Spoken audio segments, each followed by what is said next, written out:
20,000 उनमें जिस रेशियो में बटा दे दी, उस रेशियो से उनसे पैसा वापस निकाल लिया जाए।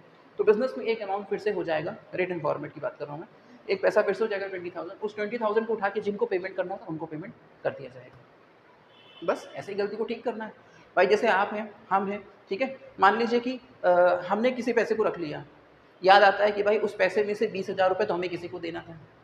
इस गलती को आप कैसे सुधारेंगे? अपने पास से 20,000 रुपये निकालेंगे और जाके उस पेमेंट को कर देंगे। वही पार्टनर्स कर रहे होते हैं। यदि उन्होंने प्रॉफिट को आपस में बाँट डाला है बिना कोई एक्सपेंस किए, तो उस एक्सपेंस में जितना भी पैसा जाना था, वो भी उनमें बँट ही चुका है। तो वो उसको आपस में फिर से डेबिट करा लेते हैं, मतलब अपने हिस्से से निकाल लेते हैं और फिर उसको उठा के उस एक्सपेंस को कर डालते हैं। ये बात समझ में आई बच्चों? अगर आपको ये बात समझ में आ रही है ना, तो आपके लिए टॉपिक इतना आसान होने वाला है और उससे ज़्यादा मज़ेदार होने वाला है, ठीक है? अच्छा, अब इसी बात को मैं दूसरे नज़रिए से आपको समझाता हूँ। मान लीजिए पार्टनर्स के ऊपर कितना पेमेंट निकल गया, पार्टनर्स को कितना पेमेंट किया जाना था बिज़नेस के द्वारा, पार्टनर्स को कितना पेमेंट किया जाना था? 20,000।